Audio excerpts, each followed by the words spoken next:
네, 안녕하십니까. 오늘도 일상기도회를 통해서 하나님의 말씀을 듣기 원합니다. 오늘 우리가 함께 나눌 말씀은 창세기 40장 1절로 23절까지의 말씀입니다. 우리가 지난 주말을 보내오면서 창세기 38장과 39장의 말씀을 지나왔습니다. 이 본문에는 유다의 연약함과 실패가 기록되었고, 그리고 이어지는 본문에서는 요셉이 애굽으로 팔려간 이후의 삶이 어떠했는지를 기록하고 있습니다. 요셉은 보디발의 집에서 형통한 삶, 하나님과 함께하는 삶을 살게 되었지만 보디발 아내의 유혹을 거절한 이후에 억울하게 감옥에 갇히게 되죠. 그러나 그 상황 속에서도 하나님은 요셉과 함께 하셨고 간수장에게 은혜를 받게 했습니다. 오늘 본문은 그러한 상황 속에서 그 감옥 안에서 일어난 사건을 기록하고 있습니다. 요셉의 처한 환경은 여전히 어둡고 답답하지만 하나님은 그곳에서도 당신의 일을 이어나가는 사실을 기록하고 있습니다. 오늘 본문 창세기 40장 1절로 4절 말씀에서는 바로의 술 맡은 관원장과 떡 굽는 관원장이 왕에게 죄를 짓고 요셉이 갇혀있던 감옥으로 들어오게 됩니다. 그리고 간수장은 이 요셉이 간수로서의 일들을 해나갔었기 때문에 그 요셉에게 이 떡 맡은 관원장과 술 맡은 관원장을 맡기게 되죠. 여기서 중요한 것은 요셉이 맡은 일을 최선을 다하는 사람, 섬기는 자리에 있었던 것에 우리는 주목할 수 있습니다. 아마도 요셉은 이 보디발의 집에서도 하나님이 함께하는 형통한 삶을 살았던 것처럼 마찬가지 감옥에서도 이러한 모습으로 일상을 보내고 있었던 거죠. 그는 억울하게 갇혀 있었음에도 불구하고 자기 상황에만 매몰되는 것이 아니라 자기에게 맡겨진 일들을 잘 감당하고 있었던 겁니다. 하나님은 우리가 기대하지 않는 자리에서도 사람을 준비시킨다는 것을 기억해야 할 겁니다. 그리고 이어지는 5절로 8절에서는 이 떡 굽는 관원장과 술 맡은 관원장이 각각 꿈을 꾸게 됩니다. 다음날 요셉은 그들의 얼굴에 근심이 있는 것을 보고 이유를 묻습니다. 아마도 그들을 관찰했었기 때문에 그들의 얼굴에 근심이 있었는 줄 알았겠죠. 그가 맡은 일을 여전히 잘하는 모습이 이 모습 속에도 보이는 겁니다. 그는 자신의 억울함과 답답함 속에서도 다른 사람들의 삶을 잘 관찰하고 상태를 바라보고 있습니다. 그리고 이어서 이제 그들에게 이야기들을 이어나가면서 그들의 꿈을 해석하게 되는 일들을 감당하게 됩니다. 그리고 나서 그들이 꿈을 얘기했을 때 요셉이 이런 이야기를 하는데 8절 본문입니다. 40장 8절에 보면 그들이 그에게 이르되 우리가 꿈을 꾸었으나 이를 해석할 자가 없도다 라고 요셉이 들었습니다. 그리고 나서 요셉이 그들에게 이르되 해석은 하나님께 있지 아니하나이까 청하건대 내게 이르소서라고 기록을 합니다.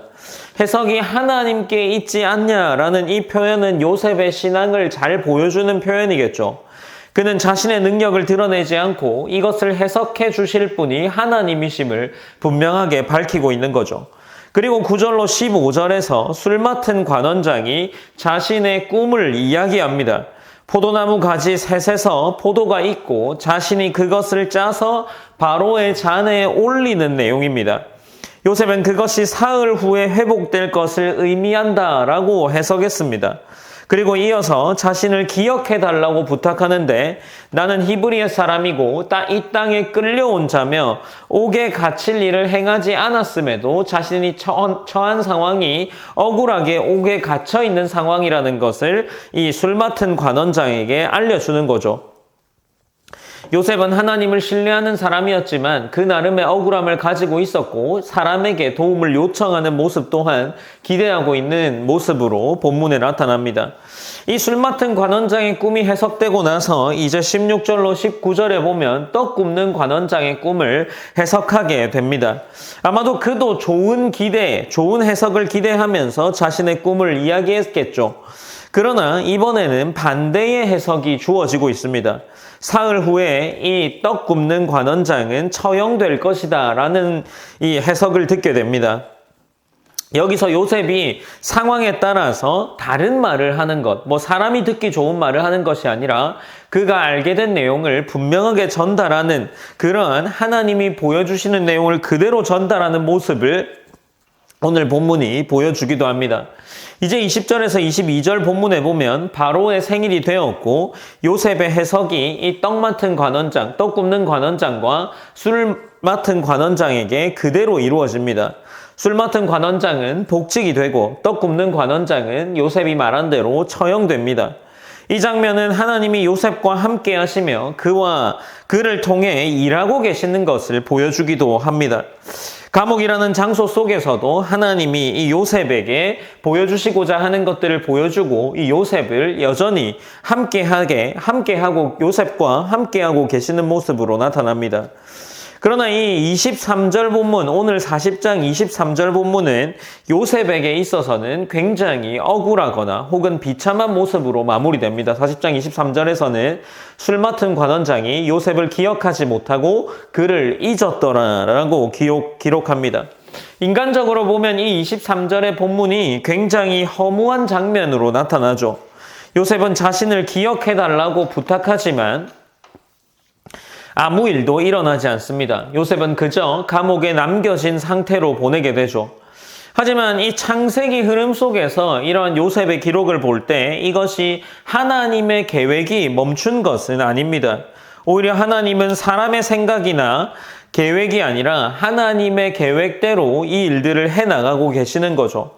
만약 그때 바로 요셉이 풀려났다면 그는 감옥에서 나온 사람으로 끝이 나고 감옥에서 하나님이 은혜를 베풀어서 내가 나왔다는 그러한 것으로 더 이상의 일들이 일어나지 않았을지도 모르겠습니다. 그러나 하나님은 이 요셉에게 더 큰 계획이 있었기 때문에 요셉을 여전히 감옥에 있도록 하시는 거죠. 창세기 40장은 하나님이 보이지 않는 자리에서도 여전히 요셉과 함께하고 있었고 이 요셉에게 맡겨진 일들을 충성되이 감당할 수 있도록 하는 자리에 계셨습니다. 그리고 그 가운데 요셉은 어쩌면 하나님을 더 이상 생각하지 않을지도 모르지만 하나님 8절에 나오는 고백들을 볼 때 하나님을 인정하며 살아가는 그러한 인물로 등장합니다. 그리고 그 가운데 결과가 보이지 않았음에도 요셉이 다음 본문들을 볼 때 여전히 하나님께 충성된 모습으로 살아가고 있었다는 것을 알 수 있습니다. 우리의 삶에도 이 요셉과 같은 시간이 있을 줄 압니다. 하나님이 함께 하시는 것 같은데 상황은 바뀌지 않고 기대했던 도움도 오지 않는 것 같습니다. 그러나 하나님은 이 시간 가운데 침묵하시는 것처럼 보여도 여전히 일하고 계신다는 것을 우리가 기억해야 합니다. 믿음은 결과가 보일 때만 하나님을 신뢰하는 것이 아니라 이 요셉처럼 보이지 않을 때에도 자신이 여전히 이 상황들이 해결되지 않을 때에도 하나님을 신뢰하는 것이 믿음이라는 것을 이 요셉이 보여주고 있습니다. 그것이 믿음이라면 우리의 삶 속에서 어떤 상황들이 닥쳐올지 우리는 알지 못하죠. 아마도 요셉과 같은 상황이 오지 않을 수도 있습니다. 그러나 우리가 기도해야 하는 것은 하나님이 우리의 삶 가운데에서 그리고 지금 이 현재의 시대 가운데에도 일하고 계신다라는 사실을 기억해야 합니다. 그렇기에 우리가 이 사실을 붙잡고 함께 하나님과 살아나갈 수 있기를 기대함으로 하루하루를 보내며 기도해야 할 겁니다. 우리가 오늘 본문을 마무리하면서도 동일하게 한 주를 시작하면서 기도하기 원합니다. 첫 번째로는 결과가 보이지 않는 시간 속에서도 하나님이 여전히 일하고 계심을 믿고 살아가기를 기도했으면 좋겠습니다. 그리고 두 번째로는 우리에게 맡겨진 자리에서 충성되이 행하며 하나님을 신뢰하는 모습이 우리의 삶 속에 있기를 기도했으면 좋겠습니다. 아마 각자가 일상을 보내는 모습들이 각자 다를 줄 압니다. 그 가운데 그 일들을 하나님이 맡기셨다라고 생각하면서 그 가운데에 하나님의 사명, 우리의 부르심의 이유들을 기도함으로 깨달아가서 그러한 삶을 살아나가야 할 겁니다. 우리가 함께 오늘 기도할 때 이렇게 맡겨진 삶에 성실히 살아갈 수 있기를 기도했으면 좋겠습니다. 오늘 제가 기도함으로 일상기도회를 마무리하겠습니다. 사랑의 하나님 감사합니다. 하나님 우리가 오늘도 한 주를 시작하면서 또 하루를 시작하면서 하나님께 기도함으로 나아갑니다. 하나님 우리의 삶 가운데 하나님이 함께 하시는 은혜들이 있기를 원합니다. 특별히 요셉은 하나님이 보이지 않고 또 하나님이 없을 것만 같은 상황 속에서도 그는 여전히 하나님을 신뢰하는 모습을 보이고 있습니다. 그가 했던 고백들을 볼 때 그가 하나님을 놓지 않고 있었고 하나님이 그와 함께 하신다는 것을 그가 살아갔던 한 사건을 통해서 알게 됩니다. 우리의 삶 또한 하나님이 보이지 않고 또 하나님이 잘 우리 가운데 곁에 느껴지지 않는다고 해서 우리의 방법과 우리의 생각대로 삶을 살아나가는 것이 아니라 하나님께 묻고 또 하나님께 교제하기를 원하는 마음이 우리 안에 끊임없이 있을 수 있도록 함께해 주시옵소서. 그리하여서 우리의 최종적인 또 우리의 삶의 목적이 하나님께 영광 돌리고 또 하나님을 기억하고 또 하나님을 즐거워하는 삶이 될 수 있도록 하나님이 인도하여 주시옵소서. 이번 한 주 가운데에도 이러한 삶을 살 수 있도록 우리 성도들을 붙잡아 주시고 함께하여 주시옵소서. 모든 영광 하나님께 올려드리며 살아계신 예수님의 이름으로 기도드립니다. 아멘.